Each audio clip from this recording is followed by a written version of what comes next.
Be warned, it's LuAnna, and this podcast contains honest, upfront opinions, rants, bants, and general explicit content. But you're here, and we are dropping our second LuAnna extra hot. We're coming in hot. We are indeed. And do you know what, Lou? This is brilliant, because we did wonder, would the first extra hot go down well? And LuFannians, Yes. thank you. You have loved it in your droves. So we've decided that we're not going to shortchange you. We're always giving to you. And we couldn't not hop on to give you our little extra hot of this episode, because so many people have been messaging us personally, DMing into the LuAnna Facebook group, you name it. Everybody it's been kicking off. Yeah, everybody has been talking about the Netflix documentary with Louis Theroux, Manosphere. Dum, dum, dum. Now, I am a huge Louis Theroux fan. Oh, mate. I love that guy. Such a sexy I man. feel like, he is like a nation's sweetheart. Isn't he? And you know what was really funny? In this documentary, like, none of those dweebs had any idea who he was. They literally thought, or still do think, that they are better, more educated, greater, like, more famous than Louis fucking Theroux. Absolutely not, Mr. Little weedy bum ticky-tocky. And doesn't it show as well that when you have a man that shows up as a healthy, masculine, intelligent, well-read gentleman that's not there about creating headlines for himself. Man. Yeah, he doesn't want the headlines. He is there, and he doesn't get... What I love about Louis is the grace that he shows. He doesn't scream, shout. He doesn't input his opinion by design. He allows people just to see themselves as they really are. Louis Theroux, quite honestly, he is a sex god. He is just, I mean, look, he's everything that you'd want in a guy. Like, he's level-headed, he's calm, he's intelligent. He just, do you know, like, his best interview technique is saying nothing as well. Maybe I should take note. I love that about Louis Theroux. Like, he just sits back and he just, like, plants, sits back, stays quiet. And it's his facial expressions as well, don't you think? He just pulls out this kind of eyebrow raise, slight grimace. Do you know what? I we'll get onto it in a second, but I once met him a good few years ago I was doing some awards show, and he was randomly invited, and I saw him on this red carpet. Well, I don't even care that I embarrassed myself, but I ran up to Louis Theroux, and I was the biggest fan, because he needs to be knighted. He needs to be knighted. We're putting it out there. I wonder if he will get, like, he's been instrumental in, like, you know, documentary making, and he's like, you know, a big deal. But let's talk about Manosphere, because it's gone crazy, hasn't it? And I asked Dixie whether she'd seen it. She had no idea what I was talking about.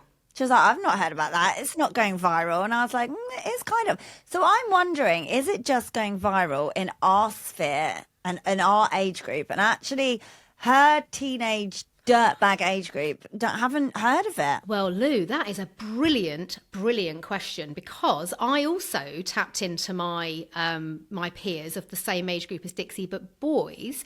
So my mate who lives in America, she's got two boys who are 16 and 14, and they are very much on it. They had seen it, and she actually she gave me some, and I actually did say to her, I was like, oh my gosh, and I know these boys obviously, and I know my friends, I know how they've been raised in what I would call a really good family, you know, not without challenge. You know, I think all kids are challenging for their parents, but, you know, good dad, really good present dad, my friend's husband.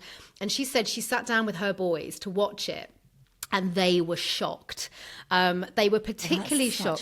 Such a relief. And she said, and I said, do you mind if I share? Actually, maybe I should, if you don't mind. I said, can I ask what the boys thought? I was thinking I might get Dixie to sit down and watch it with me again. Yes, I think do that.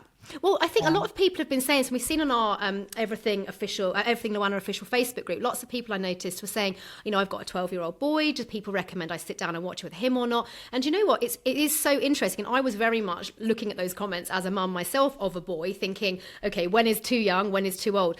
So anyway, she said, I went, what were their honest thoughts? So she said, both of them were pretty shocked, to be honest, Anna. One of her 16-year-old had already heard of one, or I think he's quite a representative kid of like a typical family, right? Had already heard of one of these two blokes on the show, but didn't follow any of them. But he said, yeah, I know him. My friend watches him. Okay, about one of them. Okay. She said, so these men are appearing on her son's algorithms scarily.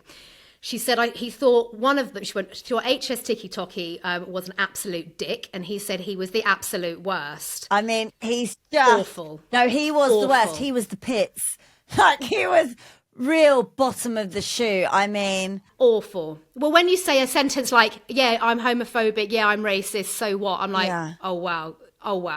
She then went on to say, it's kind of weird, she said, because my son, her eldest, who's 16, he's obsessed with fast cars, nice watches, a lot of the stuff that men seem to be flaunting on this telly show as rewards of their work, which worried me. But the way they talked and treated about women was definitely really shocking to both of the boys. The eldest boy was particularly unimpressed with the guy in Miami who had a wife and kids, but was allowed to have other partners. I know. Sorry, the one-sided monogamy is like the best phrase for cheating. Do you know what I mean?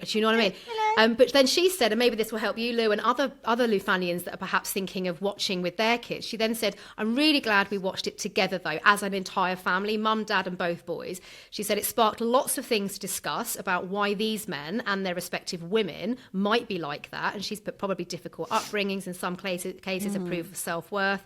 Blah, blah, blah, blah, blah, blah. But anyway. Lack of dad in the picture. I think that's like really coming through. That was the thread in all of this. And the whole documentary is absolutely shocking. And I think these men that we saw portrayed are probably part of the most worrying group of men that I've ever seen. And I think most people. And I think, what was particularly disturbing for me, and you all know this, Lou, but I think just because this is a very... By the way, sorry, if you're listening to this episode of LuAnna Extra Hot and you don't know what we're talking about, Manosphere is a new documentary on Netflix hosted by Louis Theroux, which explores this kind of incel attitudes of men towards women and life in general, and how like these men are exploiting and targeting younger, like children, basically. I reckon I'd say 12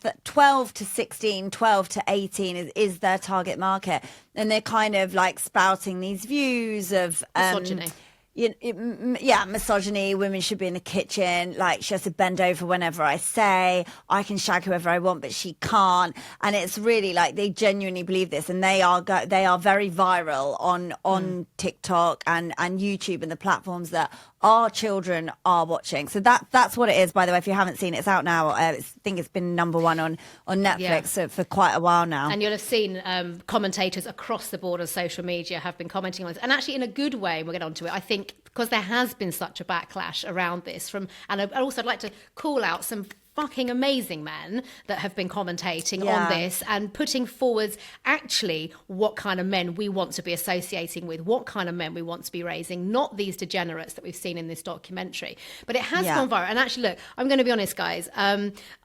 It was particularly surprising to me when I watched it, because unbeknownst to me, one of the gentlemen that was featured in the documentary, I realised that I had a link to. So it was particularly surprising because I may have had a personal relationship with one of these blokes' dads. Back in the day. The creator. Yeah, so you can imagine when my phone suddenly started popping off from some of my friends from back in the day that were like, Anna, have you seen Manosphere? And I'm like, why? And they're like, there's a young man on there that you might be particularly interested in knowing about. Now, for full protection, really, of a lot of other people that aren't involved, and I don't want to be dragging them through for clickbait, I'm not going to probably expand on that anymore, even though I would quite like to, but I don't think there's much good that will come of that, and I'm very aware how these things can then get escalated unnecessarily. But yeah, it was surprising to me, and quite honestly, I was highly disappointed. Well, in your defense, to be honest, of your past relationship that then you know, this lad is a product No, of not your relationship Came with after him, I me. might add, but your ex's relationship with someone else. But he was totally absent during the upbringing of this guy that then featured on the documentary. So I don't think it's a reflection of hopefully that relationship that you had, because actually he lacked total and that was a general theme throughout, is that these and you know, we do live, I feel like it's really hard, right? Because we always say, oh, kids only need one parent. And there's so many single parents Doing out a there great these job. days, and broken families. And they do a great job. But then it does raise the question of, you know, especially young guys, any kind of a positive male figure in their life, whether that's a dad, an uncle, a male friend, a big brother type thing. I do think that it's important that young men especially do have a really positive male role model, because despite the most of these lads had been brought up by single women, in my opinion, those mothers have failed because they were brought up, we have to remember, in a generation where TikTok and YouTube, etc., wasn't a massive thing. Now, I know that one of them, I think called Sneeko, there were clips of him on YouTube when he was like 15, and another one doing something with marshmallows when he was 12.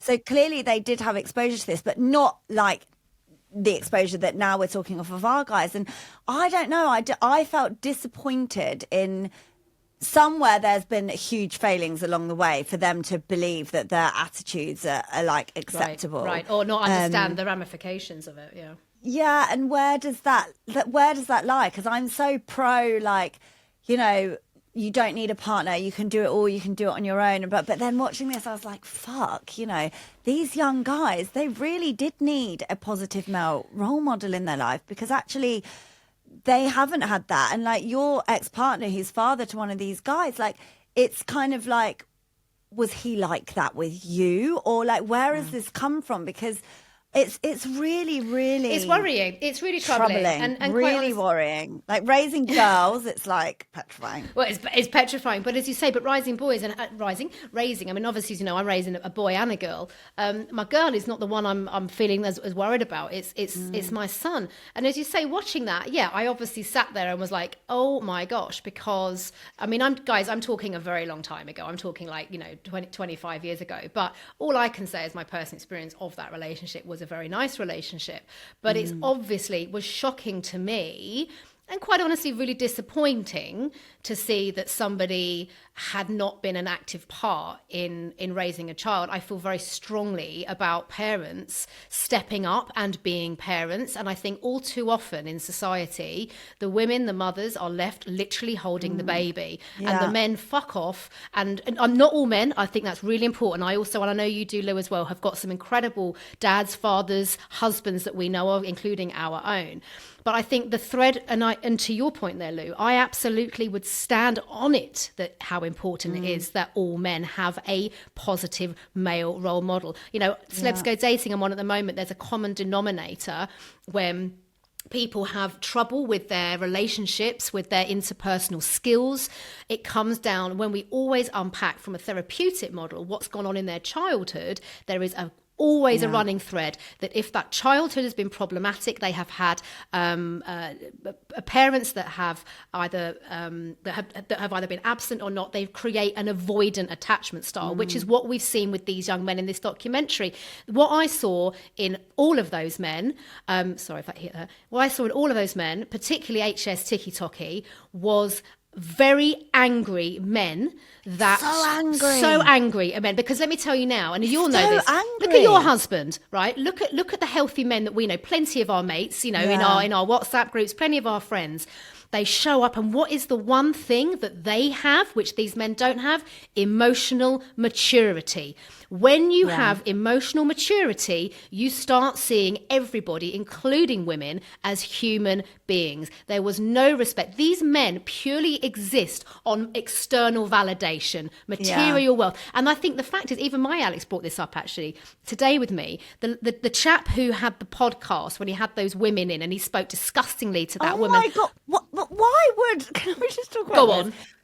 Why would these women agree to go on that podcast. That was wild to me. I was thinking, why the fuck are you even there? Why are you entertaining this? What is it for? Is it because they're all only fat? It's very confusing to me. They all say, "Oh, I'm a model." Well, you get Snatch out on OnlyFans, which, by the way, I don't really care about. But just be like open about that. But do they go on there because these men are actually then paying them? And then do those women see the fact that these men are paying them and funding their lifestyle, that they're actually exploiting men in a way because they actually have the control over the men in some kind of way because they're earning money off these ridiculous men? It's so confusing, this whole thing to me. Like, in some ways, I think with OnlyFans girls, like, you fucking go, girl. Like, you go. You own yourself, your body. You own it, and you do that. And like a bit like, and I think this about Bonnie. I mean, Bonnie Blue even walked out on that HS Tiki-Toki, which cracked me up. I had a new level of respect, actually, for Bonnie Blue.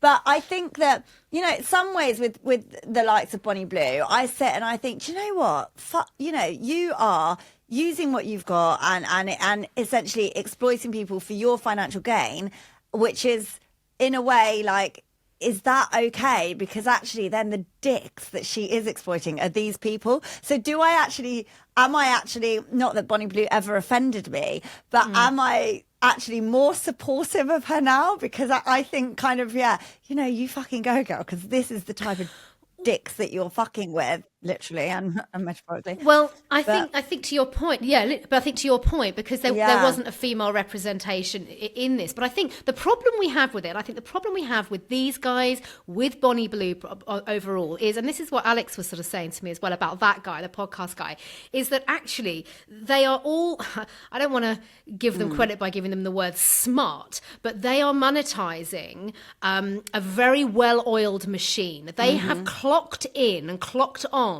to a narrative and a business model that works. Yeah. They are all salespeople.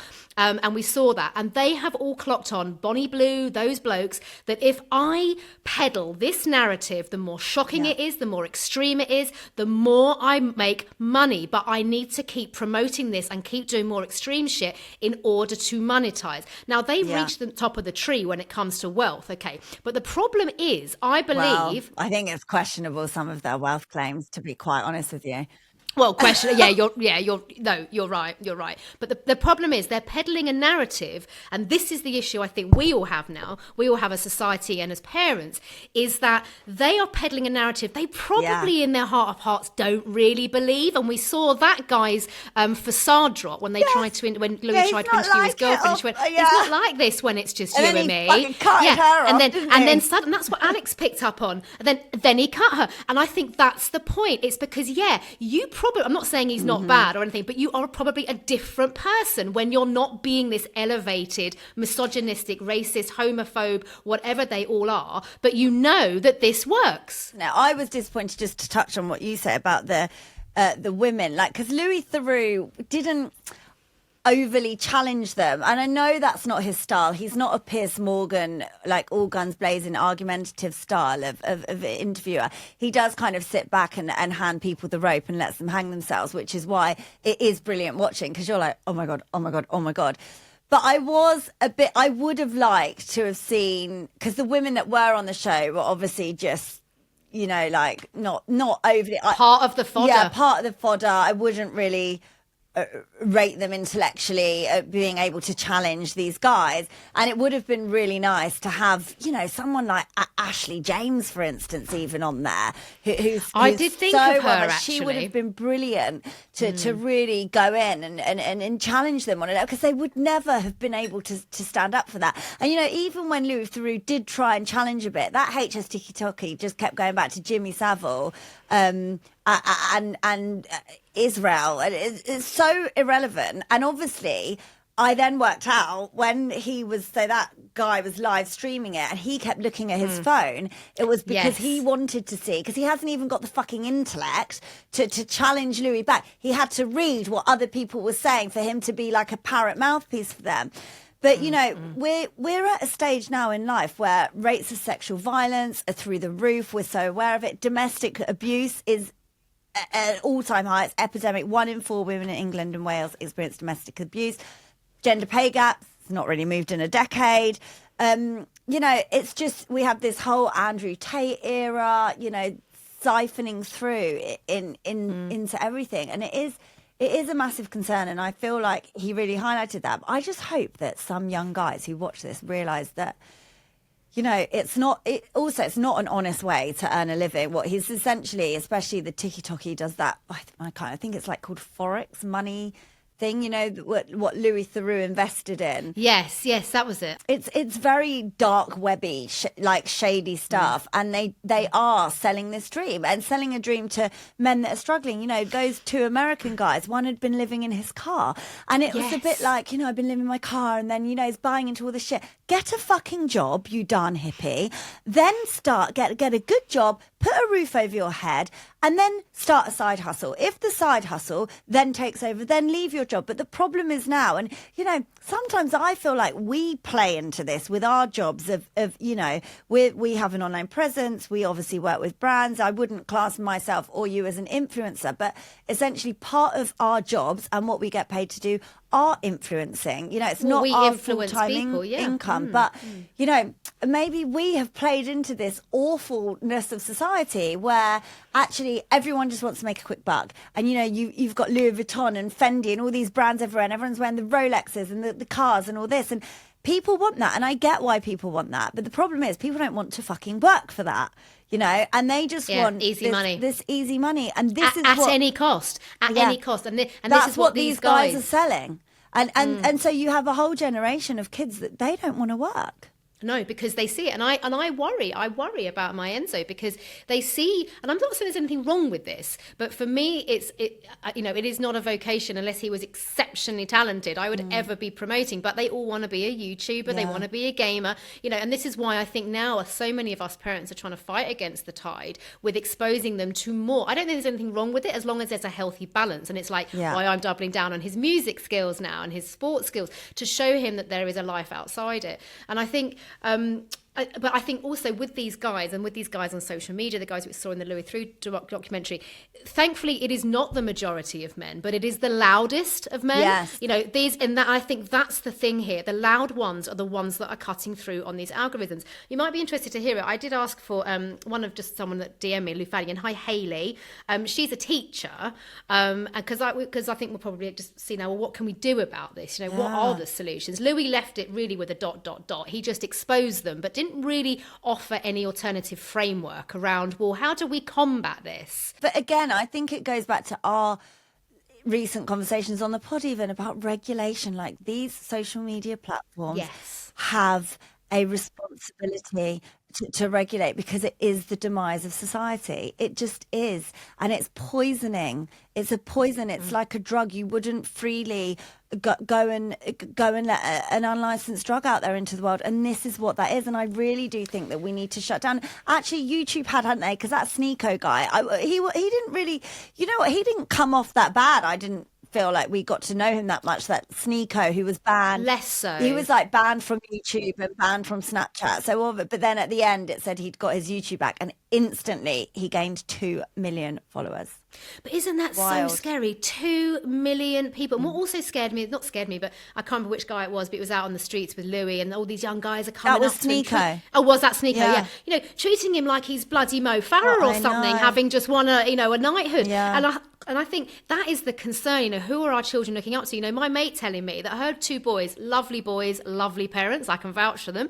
But she said straight away, that's all in their algorithm. And I think from hearing there's loads of really good guys that have been commentating on this. Actually, a good friend of ours, Russell Kane, has done some funny videos as well around it. He loves women, Russell Kane. Loves women. And his wife, Lindsay, such an super ally. Strong, supportive of women. Yeah. But this guy said, but then there's another of these guys, and it was, I can't remember his name, forgive me, he did DM me back, but he is a kind of adventurer, a bit of a Bear Grylls-y type person. Okay. But he's obviously does a lot on Instagram. He's really, into that kind of extreme sports and stuff. And he's done some amazing videos on this kickbacking, because he says he tends to sit in the same algorithm because he talks about extreme sports, extreme danger to do with his survival skills and everything. He's someone we do want our kids to look up to. Like he is but he said, I fall into the algorithms of the same people that get the Andrew Tates and the HS TikTokies. And he says it's terrifying how that happens. He said, so he is trying, as so many other amazing men on these platforms are trying to use these platforms to now combat these terribly unhealthy men with healthier men, and we can only hope that's going to cut through. But this lady here had messaged me because she said, tell me, because she just happened to see me post about it, and she was just like, if you want, let me know if you want me to contribute as a teacher experiencing firsthand the impact of these idiots. So this is a teacher, it's just a minute voice note, but go on. This is the challenge, I think, again, facing teachers now. Hang on. Hello girls, it's Hayley from Bromsgrove. I just wanted to touch base with you girls in relation to Louis Theroux's documentary Manosphere. As a secondary school teacher, I have seen an increase in these really awful behaviours, especially in the last 10 years. It's important to note that many of these boys are openly talking about and idolising people like Andrew Tate and some of the people that we saw in the documentary. You know, I've heard boys quote these people and show similar behaviours of dismissal towards female staff and female students. That's bad. And this is becoming even harder for staff to challenge because some boys see that attitude as something to admire. Across the country also, many parents are asking for help, you know, because they are worried about the pressures their sons face around fitting in and managing behaviours and emotions and navigating, you know, expectations of masculinity. But I think it's important to note that, you know, there is an increase of this behaviour and it is down to these men and what they promote on social media and online. So we've got a huge problem and we can see it on the front line, but, you know, we really need to take a step forward, and I'm not sure what that looks like, but I just know that we need to start acting. Thanks, girls. Bye. That's so crazy. And what the thing is, nobody really knows what the solution is. But when you think about the amount of guys in the world, the percentage of these like awful ones, like the Andrew Tates and the TikTokies and the Sneakos and the other dude, I can't remember his name, there are not that many of them. And so we kind of need to do something to counter it. And I mean, but I find it crazy how anyone can take them seriously. I mean, the ginger one, when he was in his... Oh. And then he's looking out there in Miami and he's like, you know, just look around you. What did women create? Men created all this. I felt like saying, you came out of a vagina. You were your whole bodily being is here on this earth because of a woman, you fucking idiot. Dick. Like, do you know what so as well? hard. And then he's like, I don't know how much I'm worth, maybe 30 million. And then he's like, you know, I pay 20,000 in rent every month. So A, you don't own your own house. And B, let me tell you, if you're worth 30 million, you're not going to boast about spending 20 grand on rent. It's a drop in the fucking ocean. Okay. Preach. Because when you think about the 30 million, it's like 100 quid, 20,000 to someone that's worth that much money. It really isn't a lot. But bullshit. The thing is, these people are like, oh my God, 20,000. Well, yes, 20,000 is a huge amount of money. It's massive amount of money. Yeah. So people just hear that and think, wow, like but let me tell you, it's not. It's really not, you know, when you are worth that. It's just absolute bollocks. And I was annoyed that Louis Theroux didn't challenge him a bit more when he said that about, well, what did, you know, man created everything. I mean, it's just... Oh, it's so ludicrous. Although, Lou, what I would say, Lou, is thank God that many other people picked up where Louis did leave off on that, because what I have so enjoyed have been the articulate, good grace, sensible, intelligent posts from people going, just on that one about what did women invent, Chloe Madeley did a really good one, actually, straight off the bat. But it's like the internet. Basically, and it's basically your whole career. Yeah. So it's like when you break it down, the amount of women that have been pining, and we're not just scraping around trying to find a little role and a little award for a woman to try and prove our point, but some of the fundamental reasons why we are talking now and how we are able to talk technologically, how people got into space, how people are alive, cancer treatments, are down to women. So it's like you absolute dumb fuck for coming out. It's embarrassing. It's embarrassing, but they don't seem to get embarrassed. It's like wild. They don't care. And then the one-sided monogamy. I mean, look, if you want to be in an open relationship, then be in an open relationship. Like, you know, I really don't care, like, who's shagging who. But I just think it was so degrading the way that, you know, she was pregnant, his girlfriend, because he won't wife her. Right, because he's willing to have children from her, but he's not willing to marry her because of finances, because all these millions that he's worth, bullshit. And then she's pregnant again, and he's like, you know, I'll just go meet someone, and then bam, I pull out the threesome, and I'm like, I would absolutely I just cannot imagine being in a relationship like that. And it's not for me. And maybe it is for them. And maybe she's super happy about that. I don't believe that. She didn't look it, mate. She didn't look that happy. She's there like growing his third child. And he is just like, it was vile. Literally they made my skin crawl. I just hope that my daughters never bring home that. Well, and I think this is where it comes down to. Actually, it's so funny you said about that, because Alex watched it, my Alex, and he was like, that couple was the one that disturbed him the most. He said, and I went, that's really interesting. Why? And he went, because he has put her. I thought, thank God you're a healthy man. I got there in the end, Lou. I married a healthy one in the end.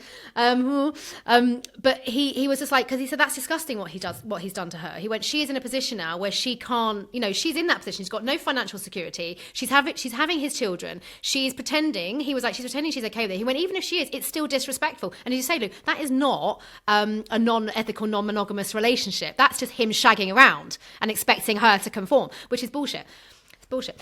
I mean, we don't know what the solution is, but to your point, Lou, I think, you know, the only good thing I think that can come of this is it's had such a spotlight. The fact we decided to drop you an extra hot is because I think we all really fucking care and we know how big it is. And it's like, you know, my Enzo, I'm so blessed that he's got, you know, role models like you in his life, Lou, you know, just like takes no shit. And I think it's really important that we surround our children, whether or not you're a single mum or you've chosen to do it by yourself, or whatever your setup is, making sure you curate healthy men, healthy role models around our children. That goes for men and women. And I think, to your point as well, statistically, it might be an inconvenient truth, but having healthy male role models is important. Yeah, it is.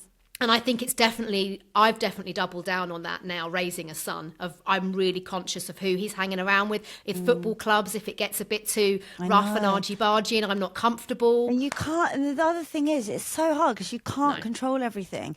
And you can only hope that you do instill good morals. And, you know, like that Tiki Toki's mum, she seemed all right, to be fair. And yet she's raised this horrific monster who was also, what cracked me up, was on the run. And then that final bit where he had to come back to England and he was arrested straight away. And then that Sky News reporter was like, HS I know. I mean, it's a ridiculous fucking name as well. Do you know what I mean? It's the whole thing is just ridiculous. But what's worrying is that these young guys aren't seeing it for what it is, which is he's a laughing stock. He's an absolute laughing stock, you know. And the problem these parents have on it, and I'll get off my high horse as well, and I'm not parent bashing, but I do think as parents we need to be held accountable. If my son shows up badly or your daughters show up badly, guess what? We need to take responsibility for that. And I do. If my son's misbehaved and done something, I have to fucking deal with that, because guess what? I'm his mother, and if I can't teach him and his dad, then shame on me. And I think, you know, going back, I know I mentioned Bonnie Blue, you know, but we've mentioned HS Tiki Toki's mum. We didn't see any of the other parents. But as you say, it seems to me that they excuse their children's behaviour because they are bringing in the goods. They're bringing in all this money. And my question to them would be, if your children were doing what they're doing and earning no money from it, would you be comfortable with what they're doing? And I bet they would say no. And therefore, I would challenge them and say, so basically what you're saying is your children... Exactly, are based on their financial materialistic wealth at any cost. Shame on you. But that's the same as Bonnie Blue's parents, isn't it? Same. Yeah, I include them in that. Yeah. That's what I'd like. I'm speaking to them as well. Yeah. Well, listen, there's obviously just around this as well, just some facts and figures. There is, legislative failure here, right? Because the Online Safety Act of 2023 was supposed to address some of this, but it's been criticised as toothless on algorithm amplification and slow in implementation.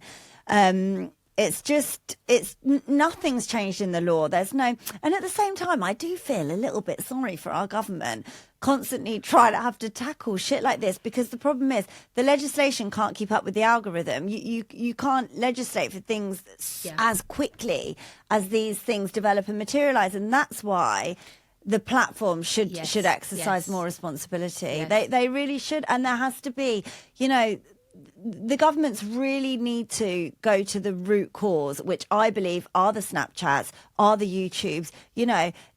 China doesn't have all this shit because it just doesn't allow it. And I know that some people will be like, well, that's absolute censorship. You shouldn't allow that. But there's a line, isn't there? I think, Because what they're feeding to all the Chinese kids is like massively academic and educational things in their algorithm, and then what our kids are being fed is toxic all of information. This bullshit. And so there absolutely is a way that governments can crack down on this, and we've seen that in other countries. And our government needs to go to the likes of YouTube and Snapchat and Meta and really fucking hammer them, because they are earning money immorally from this, and they are poisoning the minds of our children, and something has to be done about it. Listen, we have gone on for far too long, but we would love to hear your views on this. Are you a mum raising teenage boys?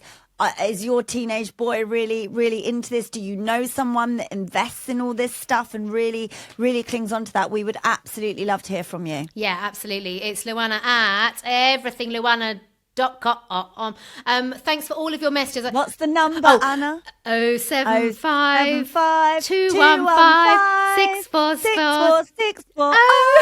Seamless. That was really bad. Seamless. Save it to your phone. It's 07215 64640. I hope that's 075 215 64640. Lou, love that chat, babes. As always, we love to hop on here and have a little spill of the tea. It was quite the tea when we all saw it. Hope you've enjoyed that extra hot. Perhaps you could give us a review, guys. Let us know. And we'll be back with your usual LuAnna episode in due course. Adios.